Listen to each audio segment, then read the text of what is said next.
Hello everyone, welcome to another round of Chitter Chatter. As you've seen the story, today our chit chat is with Dr. Shishir Srivastav. You must have also seen the review of this book by now, and if not, you can always after this chat go and see it. Well, the detailed review is also on Goodreads because the amount I wanted to write about the book, every time I posted, Instagram said the caption is too long. So I had to edit the review a little. But right now we're going to have to chat with Doctor and know all about this book. And he's here, so let's send him a request and let's get started.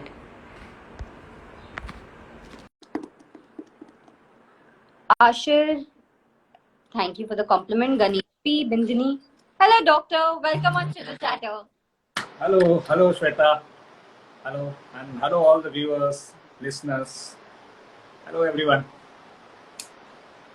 So, Doctor, before I get started with the chit chat and ask you all the questions that people have asked me to ask you after I put our Chitter Chatter story, I have to tell you that I was in loss of words when I went through the whole book. I knew I'm in for a very heavy book, not volume wise, but emotional ride. But I just can't imagine what you went through when you had to rewrite your story and relive the story. So that's my first question to you that, what was the journey like reliving it? Uh, you see, I'll say that is what forced me to write. It was those memories 10 years ago that whatever happened, the darkest period of my life, perhaps. Revisiting those things was very difficult. Those memories were stuck, I'll say, like a tumor in my throat and causing intensely painful dysphagia. So it's like a boiling cauldron of emotions burning in my, stomach. So yeah, I was quite upset, and I wanted to get rid of this feeling. I thought because somebody said literature provides the greatest platform for moral introspection. So I started reading some books. I'm a late starter. I mean, I never used to write so much. Used to read so much before. But then I thought this probably will help me. So I started reading a few books, but I couldn't. I mean, I couldn't finish them. I couldn't because those moments were so anxious. I mean, every time I used to start reading a book, and mostly those were medical books or medical fiction related books. So my memory used to go back because that was kind of a lingering miasma. I'll say, it kept on going and going. So since reading wasn't helping much, so I started writing. Started scribbling some words. Words became sentences. So kind of, I started writing some articles and few of the stories not related to that episode per se, but I started writing some articles. And when I started writing some articles, and I thought that I need some place to publish them, so I started my own website from the scratch. I didn't know anything about hosting a website or a domain name, but so when I was a little more composed that way, then that was the time that I started to write my this book. Interestingly, also, I mean, I started with the part 2 first, but then writing part 2 because that was the burning issue in my heart. So Yes. I thought I'll start with. I mean, that is what the purpose of writing perhaps was. I mean, one of the purpose, if not all. So I started writing with the part 2, but then I couldn't, because it was so cruciatingly, difficult moments. So then I went back to my life days, and from the journey, my own journey, I started thinking about it. I started introspecting about it in my college days. So, sometimes what happens is that's a very great saying. I mean, good saying, which I like and which helped me also, that to survive the truth, you need fiction. So I kind of went back to my days and college days and started summoning all my friends from the past in my memory, of course, and then started sort of creating a story. That story also is a fictionalized version of my own reality. So that way, the part one was born, it was created, and then I progressed to part two. So that is how my journey was. So I'm glad that I did it, because those emotions needed, they went out, and what better way to then sort of confine them in the limits of the mm, limits of a book, a printed. So it's now kind of permanent there. So, Doctor, after writing your own story, there is a lot there to write. Obviously, it's so many years. Part one is your entire journey from the freshman year to the graduation, and part two is the entire war with destiny. How how difficult was it to choose what to write, what not to write, what to eliminate? See, part two was already there. It's like that is a kind. I mean, a fate of a stroke of destiny that couldn't be changed. So it was almost always there, the way it was there. And I say that it is the truth and nothing but the truth as it was. I mean, I have not made any changes, except for the fact that few of my friends from the past have been summoned in the part two to give it a slightly literary, but those friends in the part two, which were like Dang and Sexy and all, they represent my other relatives, my other friends from the past. So they were taking the role there. But what to include and what to exclude from part one was a difficult choice, because that is so extensive an experience. From entry of the college days to finally the completion of my MBBS days, and then the internship and postgraduate days. So memories were innumerable. So, but I like revisiting them. I mean, that is the part which I loved going back to. So it was difficult, but then you have to somehow do it, because some of the things are going to be excluded anyway. So whatever went with the flow, that I included it. Whatever went with this fictionalized story, that I have included. And there were so many other things, I mean, which I could have written there, but then they didn't sort of fit, and I didn't want to let this readers get distracted from the main plot. So that's how it was closing. Chapter which says between logic and being nonsensical, where the whole chapter on bed 13 is there in your part one. There are many such incidents that you must have witnessed, which you also realize that, when time happens, many a time superstition comes in and we surrender to it. But what was your thing when it came to superstition when you lived your graduation days? When you had to, when destiny forced you to believe in superstition, and post that today? Like, what is your take on it in these three parts? Okay, so I'll say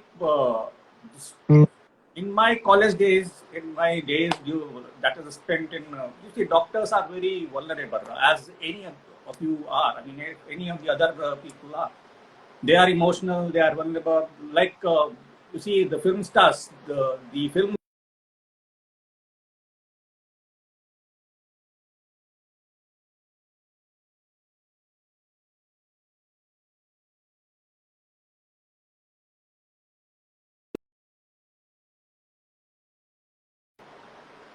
Hello. Yeah, I kind of lost network. Yeah, so, yeah. So there were many incidences where we, as doctors, tend to give into superstition. Like I have in chapter 13 when said, no, broom is kept upside down, just to see that, So that is there. But even in the second part of it, that was the reason to include that part of my past was when I say in the 16th chapter of Guilt and Penance, that is the chapter which is like the closest to my heart, because I sort of summarize everything there and take a look back, and from the entire story I came to a conclusion, kind of thing. So there I say that is, unless driven by a whim of superstition, I wouldn't have gone to Dr. Lata and said that, change the bed of my son. because that is what I have never done in my college days. I mean, I was strictly Right. against it. I mean, that used to be a matter of ridicule in college. That this is the sister is saying to do this, and this ayah is saying to do Right. this. That kind of thing. But there, when you are at that moment where anything and everything possible you want to do just to save your loved ones, there everything is allowed, kind of. Everything is given way. So that was the moment where there was a complete surrender to everything. I mean, whatever it takes, all your virtues, all your vices, everything you have surrendered. So that time, it doesn't matter what people think, what I think, what the protagonist think, or whatever my fictionalized version think. It doesn't matter. All that matter is if there is even a slightest chance, I should take it. So that was it. And coming to your question, what is my take on?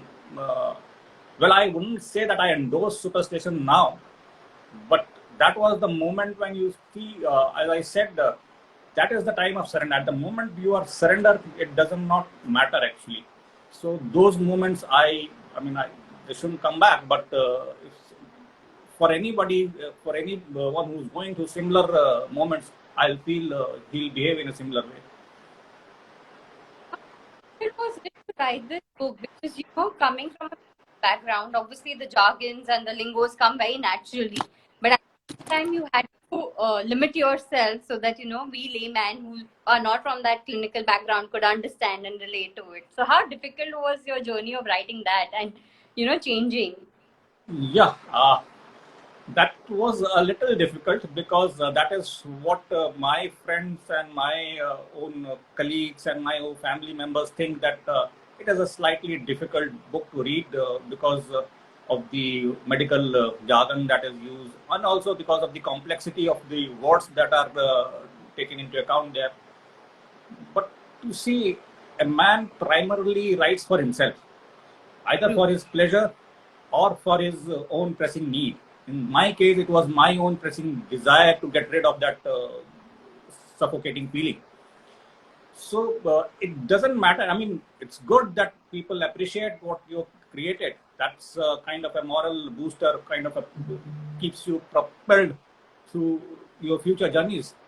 But absence of that will not deter you from creating any further things. So in that sense, I'll say I created it mostly for my own need, one part of it. But then I did wanted it, to kind of keep, because see, those whatever our past is, whenever we revisit it, we always see it in the light of our present. I mean, our memories of past are reflection of what we believe in today. So there are high chances of it getting distorted, is getting confabulated with time. So I wanted to keep it as it is. I mean, once you have confined them into a sort of in the confines of a book, now it is as a legacy. It is there. It's unchanged. It will be there.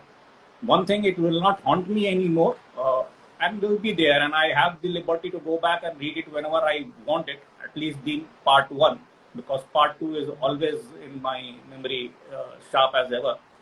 So that way it was difficult choosing words, but then I think it went with the story because it went with the description which I needed to do. There was this sentence that in the first, in the initial part itself, which says, "Did Neil have a was Neil tall, dark, and handsome kind?" I'll say, I mean, we will not go into the trivialities of characterization, but all I can say is that his elements bestowed him with the presentable phenotypic expression. So this phenotypic is a medical term. Mostly people from the medical background, people from genetic background will easily relate to it. My editor didn't. She wanted it to change. I mean, she said the phenotype is not even there in Google also. I mean, I had a hard time understanding what you were trying to say.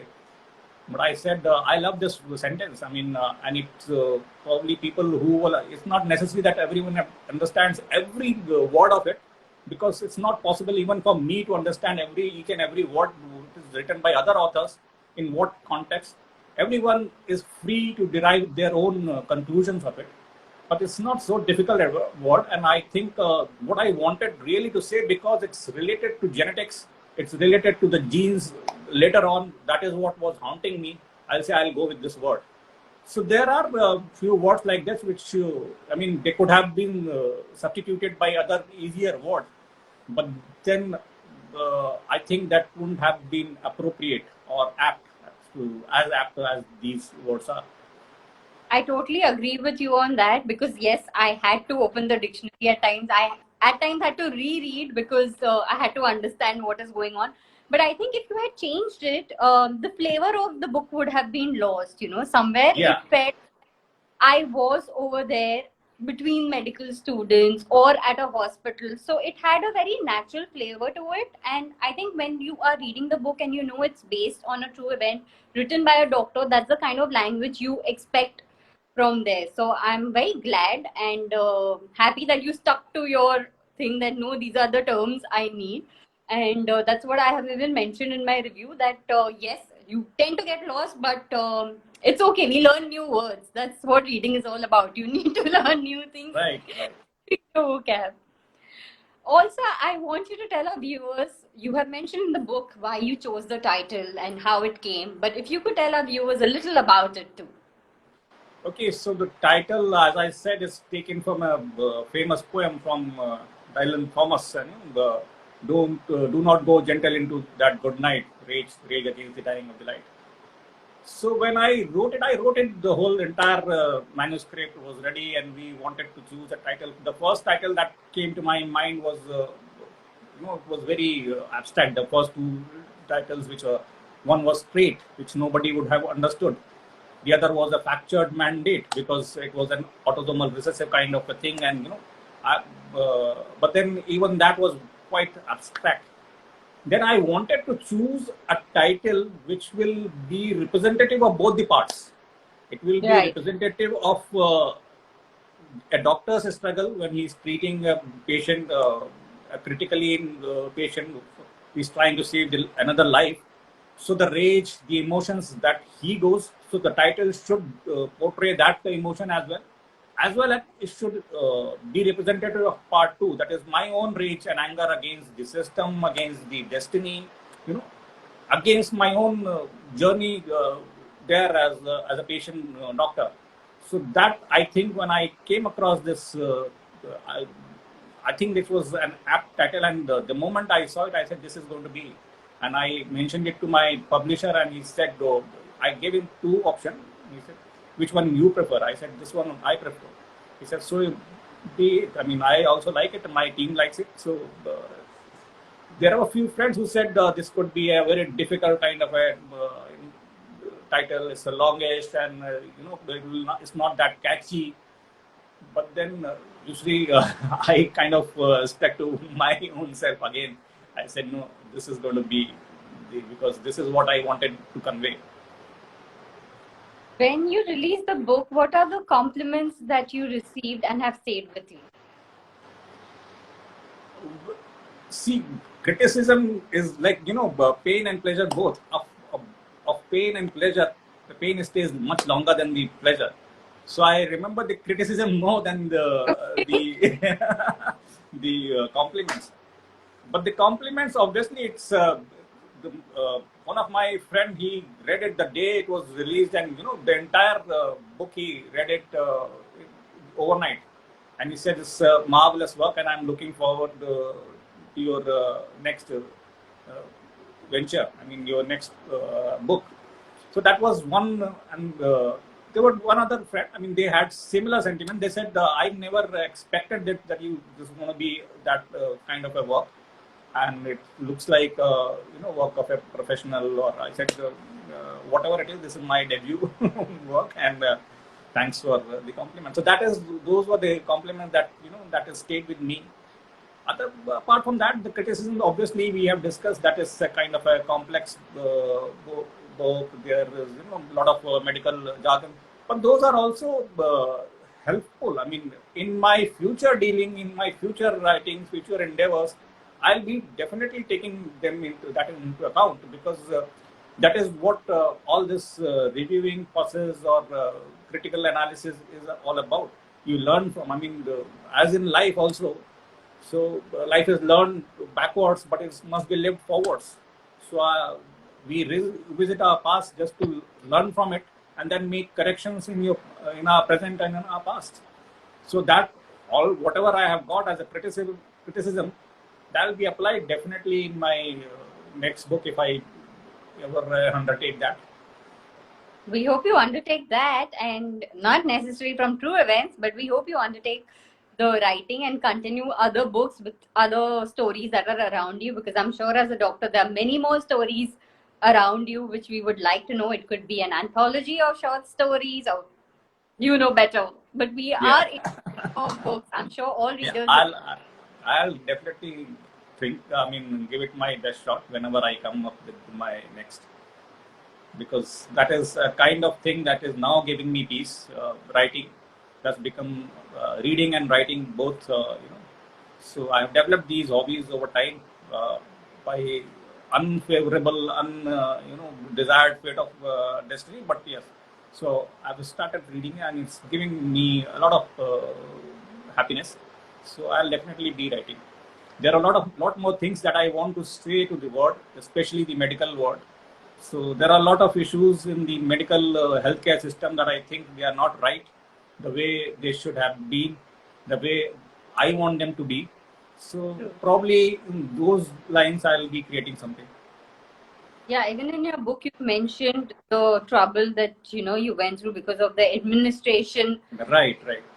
So yeah, there could be much more highlight in the future books about exactly what happened, and many more things. But there's this question which repeatedly came that being a doctor, the practice and all of it takes so much of your time, but you still gave the discipline that writing is required, and you wrote a book. So something for the debutant writers out there who are doing other things, want to write but don't land up writing. No, see, writing, if you are really convinced about something, if you are really passionate about something, you'll find time. I mean, if time, I don't think is a matter anyway here. I wanted to write it, and obviously there were a lot more things. And I'll say my family, the first people around me, they think this is it's a kind of a time wasting technique, because it's not going to complete it. So first thought was that, because they had not seen me writing. It's not.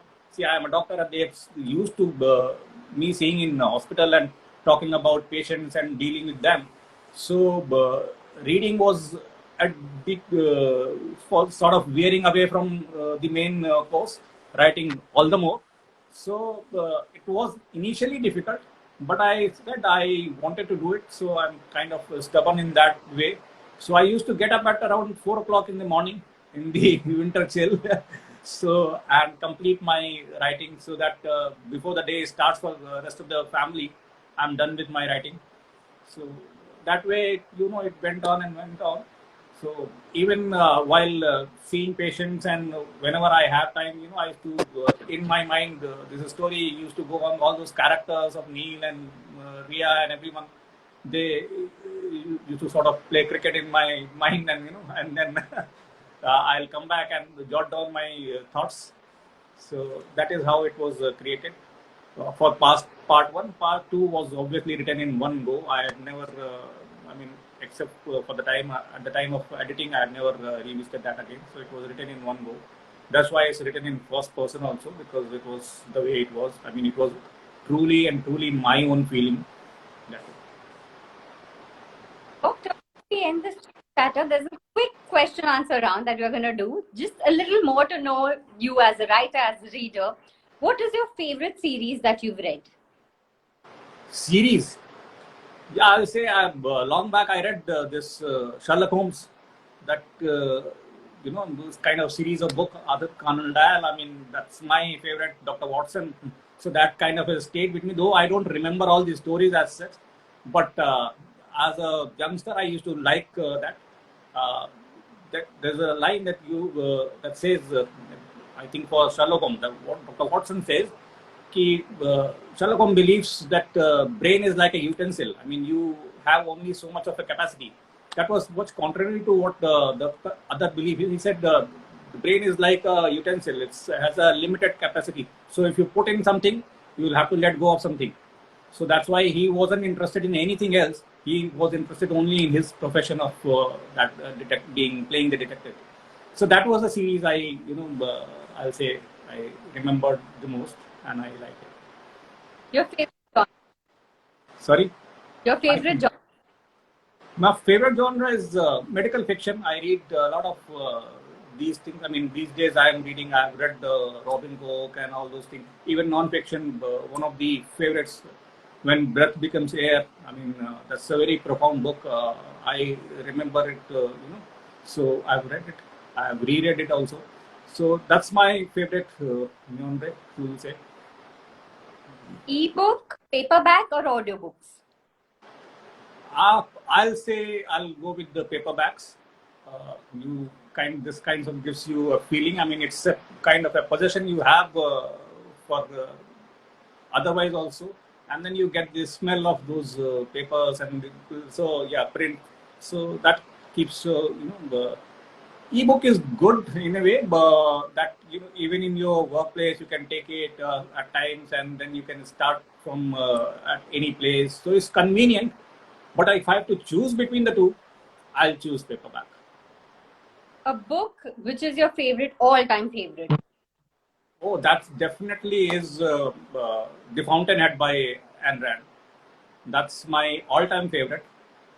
For the sheer ability of writing, I mean, her writing ability, the way she portrays every character, the way all the characters are built up in Fountainhead, be it Peter Keating, be it Howard Roark, or Dominic Franken, or Elizabeth Toohey. So everything, the minute detail she goes, and the touch of philosophy that is added to it every time.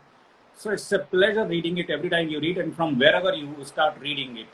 So that's, I think, is my all-time favorite. Do you judge a book by its cover?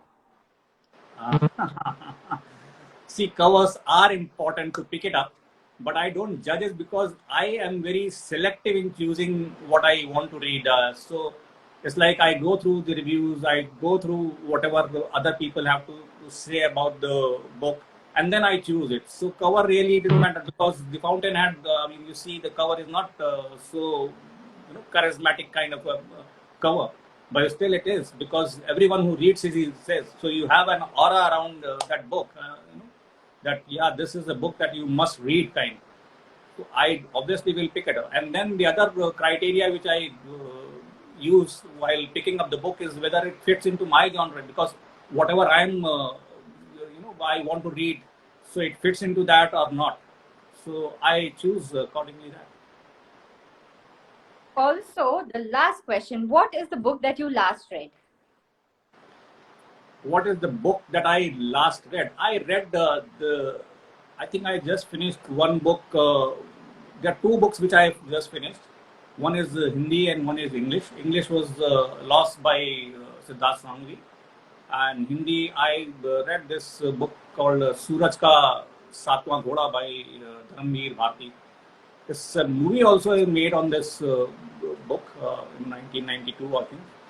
So I had seen that movie also. I came across this and this word Suraj Ka Satwaं Ghoda while I flipping through my books. So I thought I should read it. I had not read it. So these are the two books which I have read recently. Any book you're currently reading? That's a difficult. I mean, I have started reading it. There are two books which I have started reading. One is by Siddharth Mukherjee, The Emperor of All Maladies, which I have finished a bit.